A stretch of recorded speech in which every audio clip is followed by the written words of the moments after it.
নিমন্ত্রণ আপনাদের সামনে উপস্থিত হয়েছি যথারীতি প্রশ্নোত্তরের ক্লাস নিয়ে। আপনারা দেখছেন আমার YouTube channel Eco Career Academy. তাহলে বন্ধুরা আসুন আজকে আমরা কিছু প্রশ্নোত্তর করে নিই।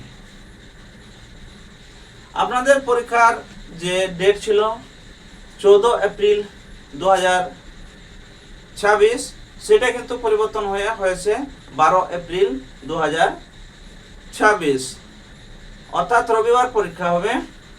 আর আমাদের কাছে যে সময়টা আছে তিনটে সপ্তাহ আছে, 3টে সপ্তাহ, অর্থাৎ 3টে রবিবারের পরে আমাদের চতুর্থ রবিবারে পরীক্ষা হবে। ম্যাট্রিক লেভেলের যে ভ্যাকেন্সি ঝাড়খণ্ড এক্সাইজ কনস্টেবল, সেই এক্সাইজ কনস্টেবলের পরীক্ষা হবে। এখন প্রশ্নোত্তর করা যাক। আজ প্রশ্নোত্তরে আমরা শর্ট কোশ্চেন করব, ঠিক আছে? 30টা শর্ট কোশ্চেন আজকের এই ভিডিওতে আমরা সলভ করব। আসুন সলভ করা যাক 30টা প্রশ্ন। আমরা কোথা থেকে সলভ করব? কাব্য সঞ্চয়ন সত্যেন্দ্রনাথ দত্তের যে কবিতা 4টি, সেইখান থেকে।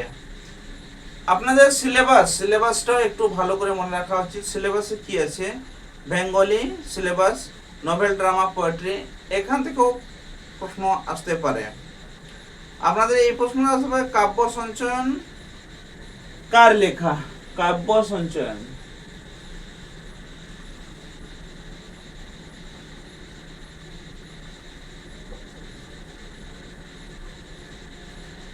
সঞ্চয়ন কার লেখা?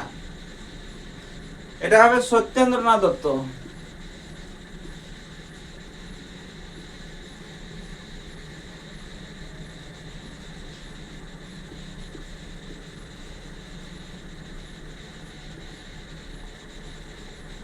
সত্যেন্দ্রনাথ দত্ত। এটা হলো আমাদের প্রথম প্রশ্ন। আমরা কি এই কাব্য সঞ্চয়ন থেকে কোনগুলা পড়তে হবে? কাব্য সঞ্চয়ন থেকে 1 মাটি, 2 ঝর্ণা, 3 পালকির গান,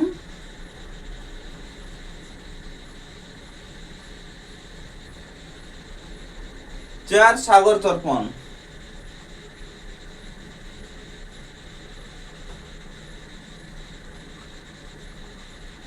সাগর তর্পণ এগুলা আমাদেরকে পড়তে হবে।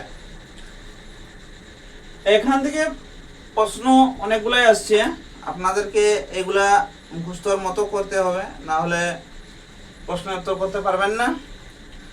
আর যেটা বলা হচ্ছে আপনাদের পেপার 1, পেপার 2, পেপার 3 আপনারা জানেন, প্রত্যেকটিতে আলাদা করে পাস করতে হবে।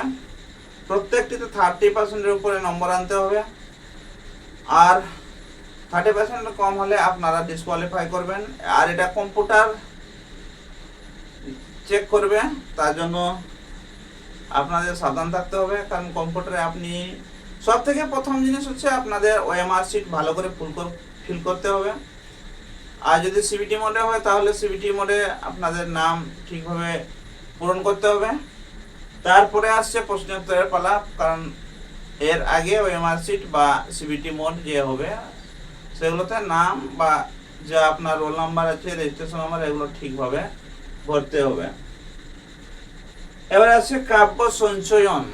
কাব্য সঞ্চয়ন কার সংকলিত? সত্যেন্দ্রনাথ দত্ত। কবিতাগুলো কার লেখা? না, সত্যেন্দ্রনাথ দত্তের লেখা।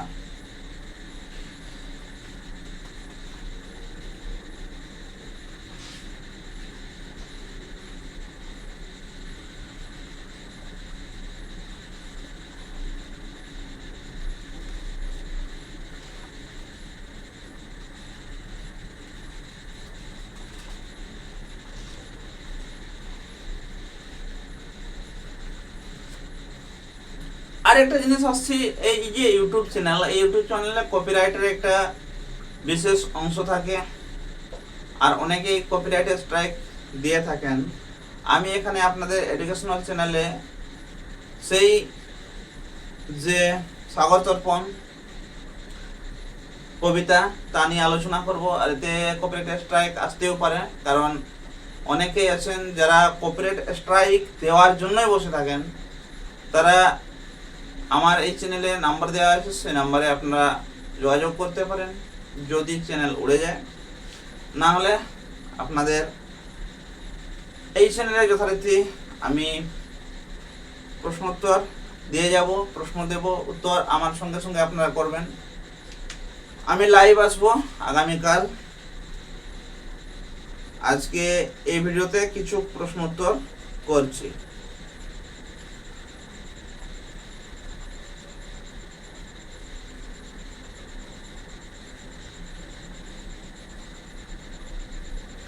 আপনারা মাঝি কবিতাটি পড়েছেন কিনা বলতে পারছি না, যদি পড়ে থাকেন আসুন আজকে আমরা মাঝি বলছি।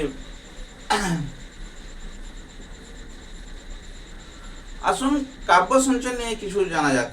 কাব্য সঞ্চয়ন, এখানে এই খানটাতে আমি বাংলার জায়গায় ইংরেজি হরফে লিখে দিয়েছি। এটাকে বাংলাতেই লিখতে হবে, আপনাদের প্রশ্নোত্তর বাংলাতেই লিখতে হবে। কিন্তু এটা তো ডিসক্রিপটিভ নয়, এটা আপনার সাবজেক্ট অবজেক্টিভ যেন আপনার এবিসিডি এ নিয়ে হবে। তাই বাংলাতে প্রশ্ন থাকলেও আপনাদের উত্তর কিন্তু এবিসিডি হিসাবে দিতে হবে, আমার সিটে লেখার কোনো নাই। তাই বাংলা আর ইংরাজি মেশা আমরা এখানে ইউজ করতে পারি। আসুন একটু জেনে নিই কাব্য সঞ্চয়ন কার লেখা। এটা সত্যেন্দ্রনাথ দত্তের লেখা। এখানে এই যে সত্যেন্দ্রনাথ দত্ত, এখানে সত্যেন্দ্রনাথ দত্ত এর জন্ম কবে হয়েছিল? 11 ফেব্রুয়ারি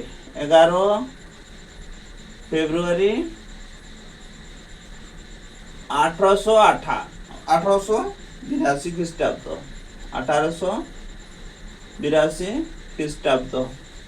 এখানে একটু বাংলাগুলো কিন্তু মনে রাখতে হবে, কারণ অনেক সময় কম্পিউটারও কিন্তু যখন আমরা বাংলাতে টাইপ করি তখন এইগুলো অটোমেটিক ভাবে বাংলা হরফে আসে, যেটা নাম্বারগুলো 1 2 3 4 5 6 7 8 9 10 1 2 3 4 5 6 7 8 9 10 এইগুলো হলো বাংলা হরফ।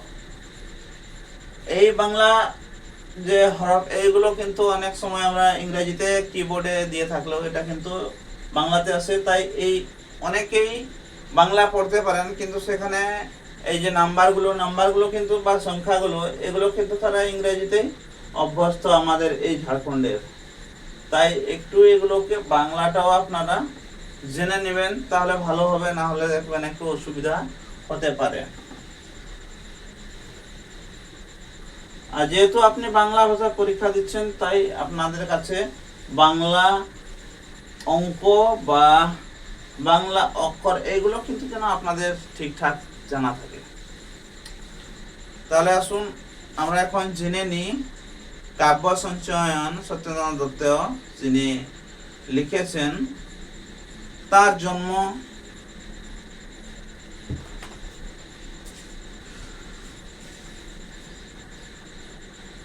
একটু ভালো করে অবশ্যই পড়া উচিত। সত্যেন্দ্রনাথ দত্ত তার জন্ম কবে? 11 ফেব্রুয়ারি 1882 খ্রিস্টাব্দ,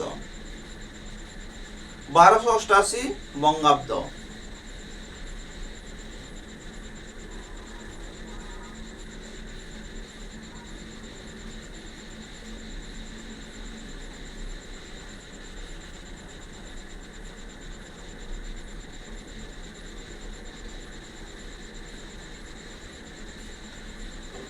আর কোথায় জন্মেছেন? তার জন্মস্থান হলো বর্ধমান জেলার চুপি গ্রাম। বাবার নাম কি? রজনীনাথ দত্ত।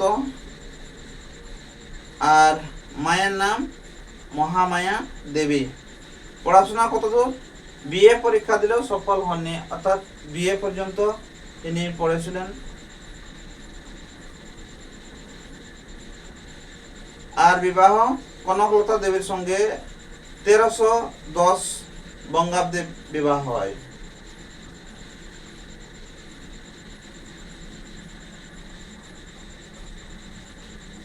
জীবিকা ও সাহিত্য চর্চা, কোন চাকুরি জীবনে আবদ্ধ থাকা তার পক্ষে সম্ভব হয়নি, লেখাপড়াই ছিল তার কৃত্য, তিনি চাকরি করেননি।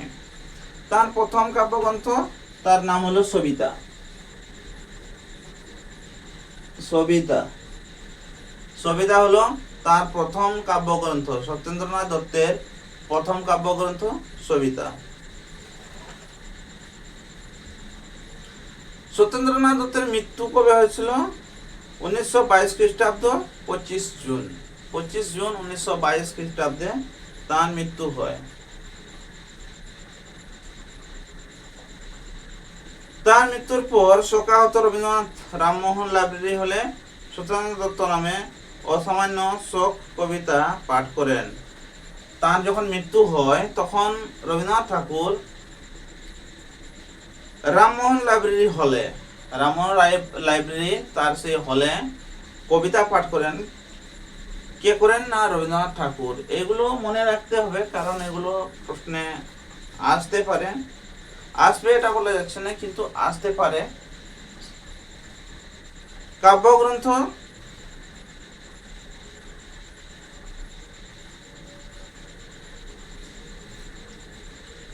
সবিতা 1900 সালে, বেনু ও বিনা, হোম শিখা, ফুলের ফসল, তুলির লিখন, অভ্র আবির, হসন্তিকা, কুহুয়া কে ফক্কেকা, বেলা শেষের গান, বিদায় আরতি, কাব্য সঞ্চয়ন, অনুবাদ কাব্য তীর্থ সলিল, তীর্থ রেণু, মণিমঞ্জুষা, প্রবন্ধ ছন্দ সরস্বতী,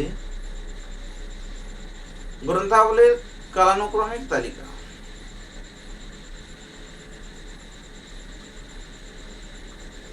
এর মৃত্যুর পরেও কিছু প্রকাশিত হয়েছিল। বেলা শেষের গান, বিদায় আরতি, ধূপের ধোঁয়ায়, কাব্য সঞ্চয়ন, এটা কবিতা সংগ্রহটা সত্যেন্দ্রনাথের শিশু কবিতা।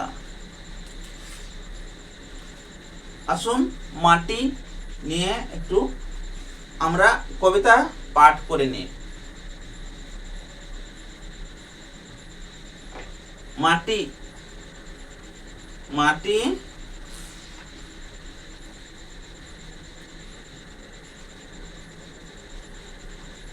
কাব্যগ্রন্থ কুহু কেকা থেকে।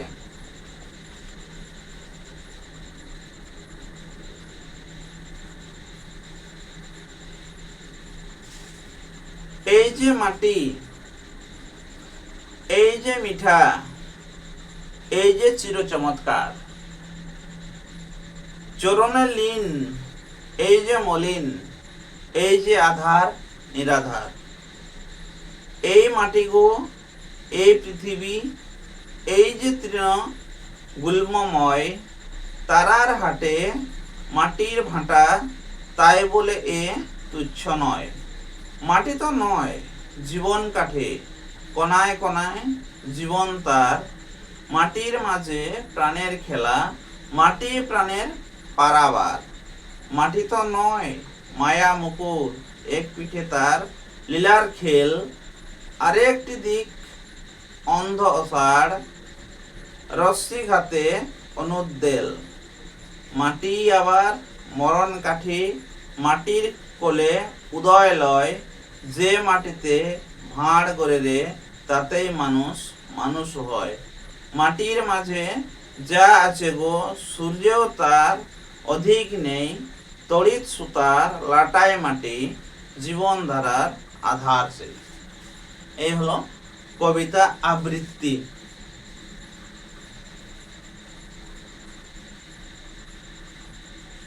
প্রশ্ন যদি আসে, মাটি কবিতাটি কোন কাব্যগ্রন্থের অন্তর্গত?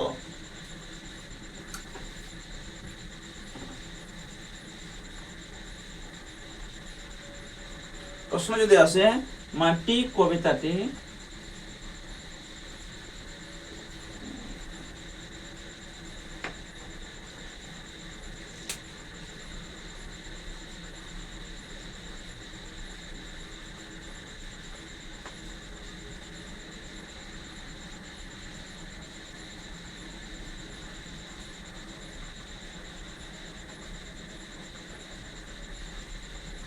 মাটি কবিতাটি কোন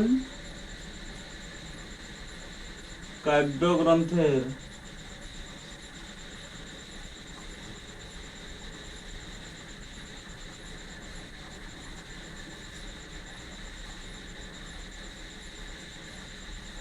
অন্তর্গত? মাটি কবিতাটি কোন কাব্যের অন্তর্গত? উত্তর হবে কুহু ও কেকা। উত্তর হবে কুহু ও কেকা।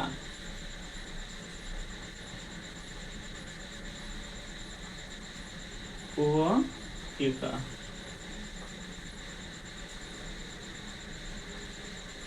মাটি কবিতাটি কোন কাব্যের অন্তর্গত? কুহু ও কেকা।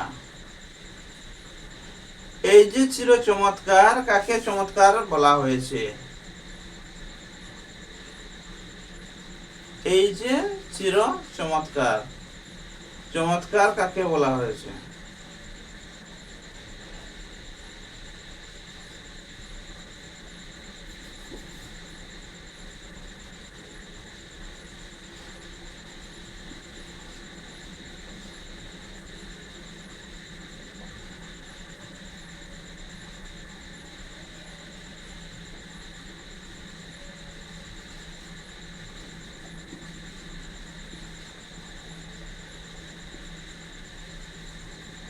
এই যে চির চমৎকার কাকে চমৎকার বলা হয়েছে?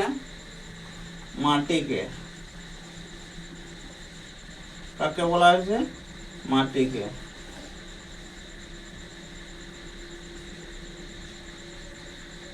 কাকে বলা হয়েছে? মাটিকে। প্রথম প্রশ্ন। দ্বিতীয় প্রশ্ন।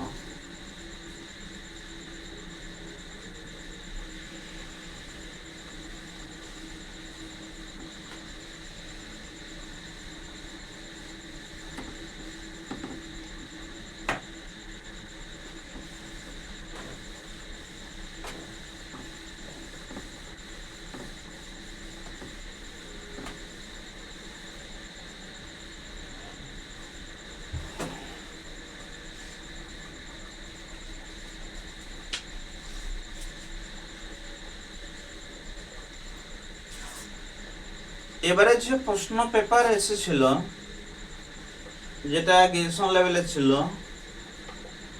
তাতে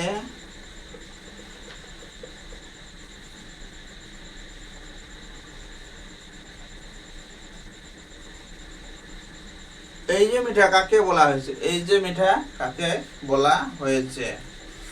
এই যে মিঠা মাটিকে। এই যে মাটি, এই যে মিঠা, এই যে চির চমৎকার। প্রথম লাইনটা থেকে আমরা দুটো প্রশ্ন এখন পর্যন্ত করলাম। এই যে চির চমৎকার, চমৎকার কাকে বলা হয়েছে? এই যে মিঠা, এই যে মিঠা কাকে বলা হয়েছে? মাটিকে বলা হয়েছে। এই যে মিঠা। তাই পুরো কবিতাটি কিন্তু মুখস্থ করতে হবে। আপনারা এটা ইন্টারনেট থেকে ডাউনলোড করতে পারেন মাটি, না হলে আপনারা কে আমি হোয়াটসঅ্যাপ করে দিতে পারি। আপনাদের হোয়াটসঅ্যাপ নাম্বারে আপনারা কল করবেন, তাতে আমি হোয়াটসঅ্যাপ করে দিতে পারি এই কবিতাটা। এই যে মাটি, এই যে মিঠা, এই যে চির চমৎকার। আর এই যে মাটি, এই যে মিঠা, এই যে চির চমৎকার, এটা কিন্তু শূন্যস্থান পূরণ করার জন্য আসতে পারে। তাই কবিতাটি সম্পূর্ণ মুখস্থ করতে হবে। কবিতাটি সম্পূর্ণ কি করতে হবে? মুখস্থ। মুখস্থ করতে হবে সম্পূর্ণ কবিতাটি মাটি কবিতাটি সম্পূর্ণ মুখস্থ করতে হবে।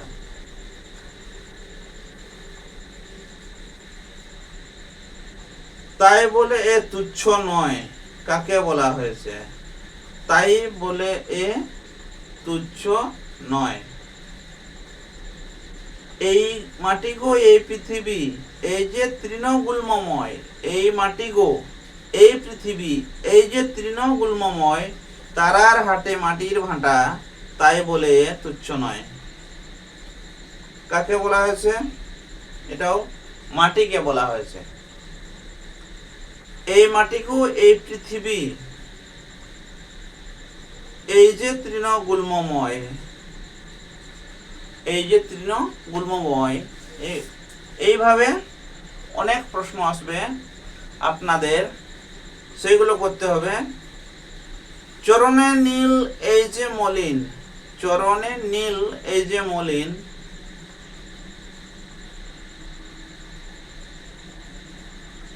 এই যে আধার নিরাধার, এই যে আধার নিরাধার।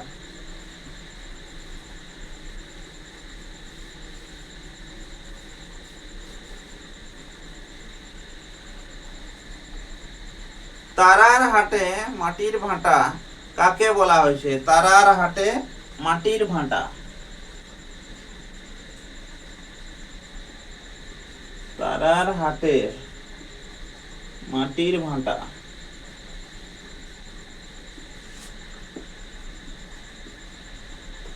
কাকে বলা হয়েছে?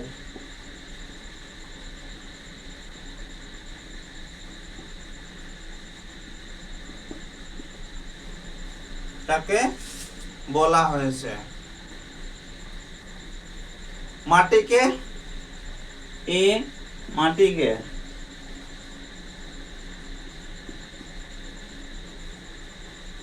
বি জীবনকে,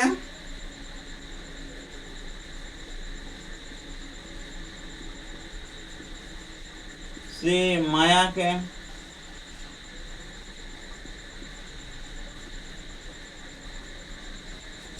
ডি পৃথিবীকে,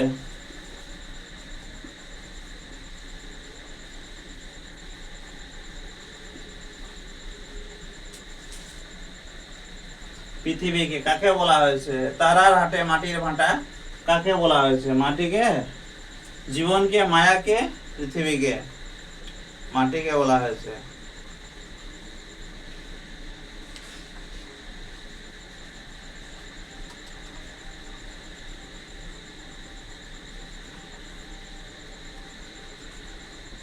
মাটিকে বলা হয়েছে। এ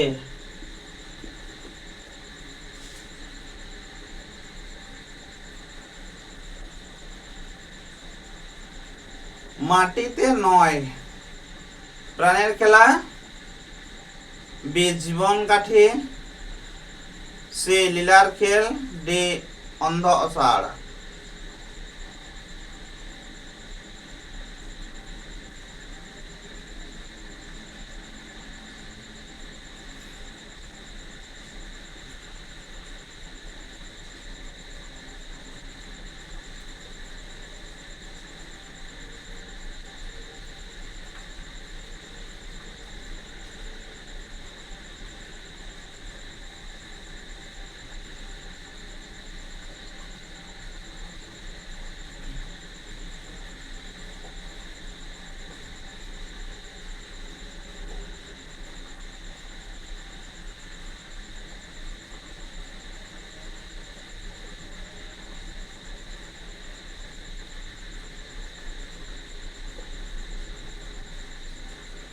মাটিতে নয়,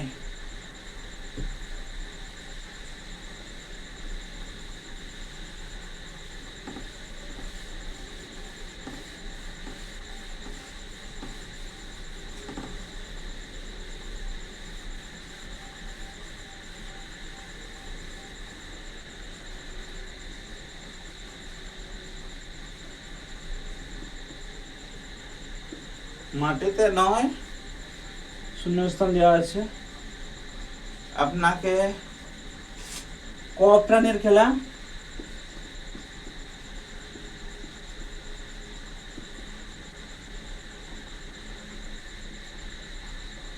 প্রাণের খেলা, খ জীবন কাঠি,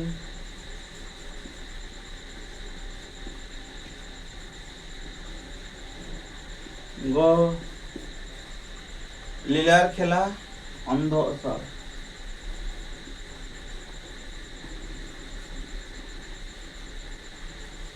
খেলা অন্ধ অসার, অন্ধ অসার। এখানে কোনটা হবে? মাটিতে নয়, অন্ধ অসার। একেবারে আপনি যান, এটা যে কবিতাটা আছে সেই কবিতাটার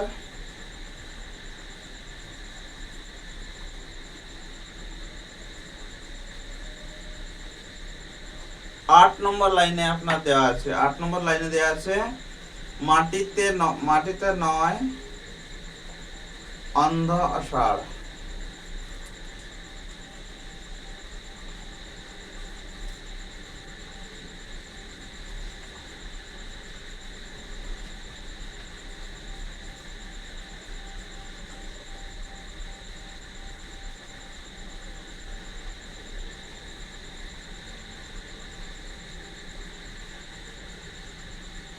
তারপরে আপনার এই যে প্রশ্নগুলো এভাবে আসবে, আপনাকে এখানে দেখতে হবে পুরো কবিতাটা যখন মুখস্থ থাকবে।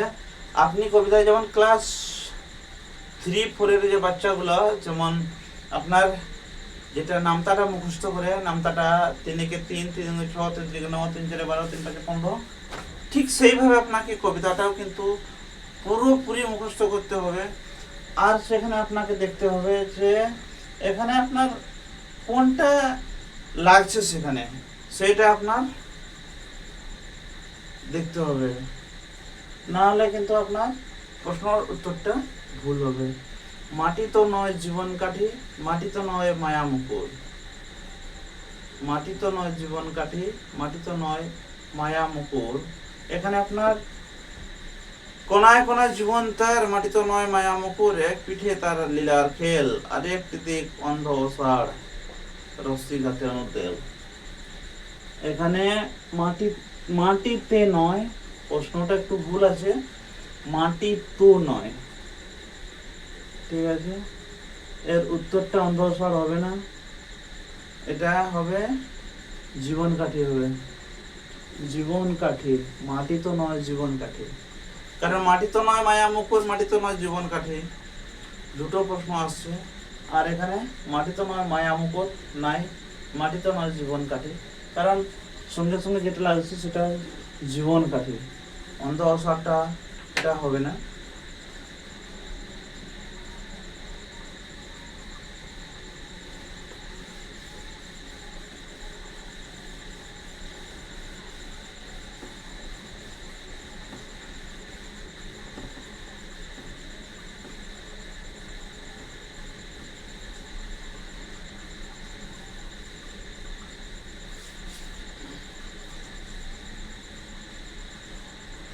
মায়া মুকুর কাকে মায়া মুকুর বলা হয়েছে?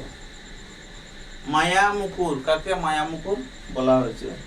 প্রশ্ন আপনারা পুরোটা পড়বেন, প্রশ্নটা ঠিকভাবে পড়বেন, তারপরে উত্তর দিবেন। কারণ অনেক সময় এমনটা হয় কবিতা ম্যাচ করে, তখন উত্তর দেওয়াটা আপনার অসম্ভব হয়ে যাবে। কারণ আপনি দেখবেন যে দুটো কবিতা ম্যাচ করছে, তখন আপনি কোনটার উত্তর করছেন, তাই প্রশ্নটা একটু ভালো করে পড়তে হবে। মাটি তো নয় জীবন কাঠি, কোনায় কোনায় জীবন তার, মাটি তো নয় জীবন কাঠি। তার আগে প্রশ্ন, মায়া মুকুর কাকে মায়া মুকুর বলা হয়েছে? মায়া মুকুর,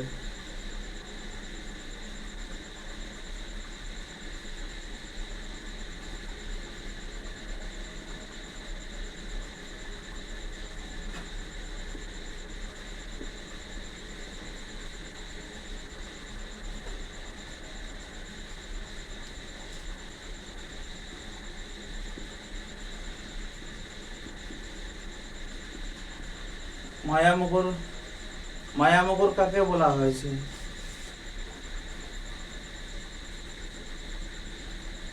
এখানে এ আসছে আকাশকে,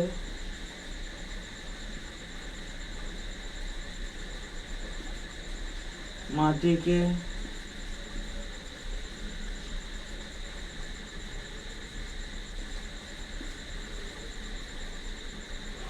পৃথিবীকে, জীবনকে।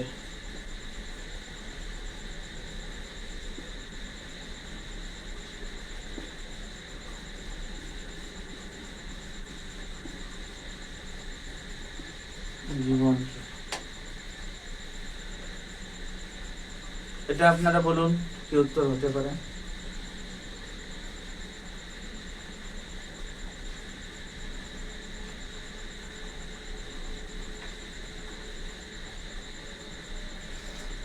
কারণ আপনাদের এটা প্রশ্নটা মাটিকেই বলা হচ্ছে, কারণ মাটি কবিতা থেকে মায়ামুখর এসছে, যে শব্দটা মায়ামুখর এটা মাটি কবিতা থেকে এসেছে, তাই এর উত্তর হবে মাটিকে বলা হয়েছে। মায়ামুখর কাকে মায়ামুখর বলা হয়েছে? মাটিকে বলা হয়েছে।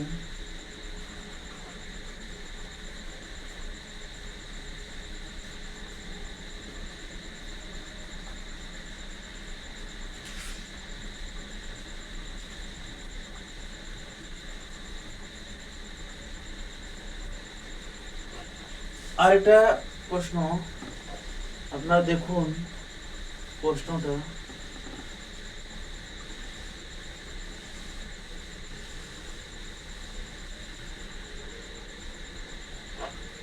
আরেকটি দিক।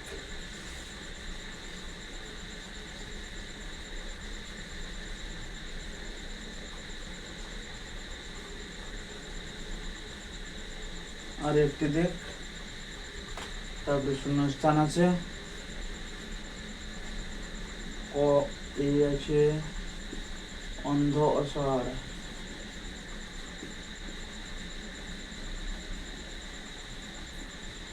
দিয়েছে মায়া মুকুর,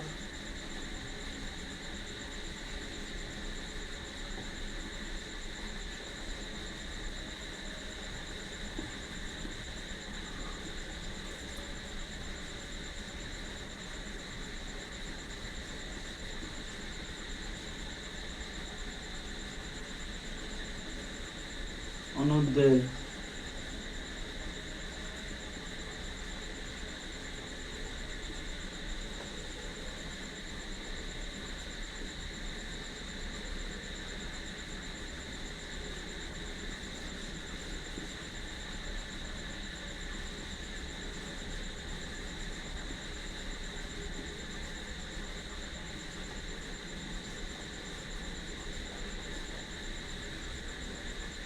এটা লেখা আছে আরেকটি দিক। আরেকটি দিক বলতে মাটি কবিতা আপনি যখন পড়ছেন তখন আপনি আসুন 8 নম্বর লাইনে আসুন। 8 নম্বর লাইনে লেখা আছে আরেকটি দিক অন্ধ অসাড় রশ্মিঘাতে অনুদ্বেল। আরেকটি দিক অন্ধ অসাড় রশ্মিঘাতে অনুদ্বেল, এটা আছে এই শূন্য স্থানে আপনার বসছে আরেকটি দিক অন্ধ অসাড় রশ্মিঘাতে অনুদ্বেল। তাই আপনার এটা আর এটা দুটো ঠিক হচ্ছে, কিন্তু আপনাকে চয়েস করতে হবে একটা অপশন। ঠিক আছে, আপনি এ বি সি ডি থেকে একটা নিতে পারেন, আপনি কিন্তু দুটো একসঙ্গে নিতে পারছেন না। তার জন্য আপনার ডিটা ঠিক আছে অ্যান্সার। এ এবং সি ঠিক, এ এবং সি ঠিক। এ অর্থাৎ অন্ধসার, সি রশ্মিঘাতে অনুদ্বেল। আর একটি দিক অন্ধ অসার রশ্মিঘাতে অনুদ্বেল। এই যে জিনিসটা অনেক সময় কি হয়, যখন পরীক্ষা হলে যাওয়া হয় তখন আমাদের ওরই হড়বড়ানি আসে আর কি। তার জন্য আমাদের পরীক্ষা দেওয়ার সময় অনেক অসুবিধা হয়ে থাকে। আর আমরা যদি সেটা ভালোভাবে মুখস্থ করে থাকি তাহলে সেই ওরি যেটা হচ্ছে আমাদের হড়বড়ি, সেই হড়বড়িটা আসবে না, আর আমরা ভালো করে পরীক্ষা দিতে পারবো। তাহলে বন্ধুরা আজকের মতো এ পর্যন্তই। পরবর্তী ভিডিওতে চোখ রাখার জন্য অনুরোধ রাখছি, আর পরবর্তী ভিডিওতে আমিও কিছু আবার নতুন প্রশ্ন উত্তর নিয়ে আসবো আপনাদের সামনে। যদি চ্যানেলটি প্রথমবার দেখছেন তাহলে চ্যানেলটি অবশ্যই সাবস্ক্রাইব করুন এবং পাশে যে বেল আইকনটি আছে তাতে প্রেস করুন, যাতে করে আমাদের ভিডিওর নতুন নোটিফিকেশন আপনার কাছে সঙ্গে সঙ্গে পৌঁছে যায়। ভিডিওটি কেমন লাগে জানিয়ে অবশ্যই কমেন্ট করেন, আর যদি ভালো লাগে তাহলে একটা লাইক দিয়ে বন্ধুর সঙ্গে শেয়ার করেন, যাতে করে আপনার মতো তারাও উপকৃত হয়। তাহলে বন্ধুরা, আজকের মতো এই পর্যন্তই। ধন্যবাদ। জয় হিন্দ।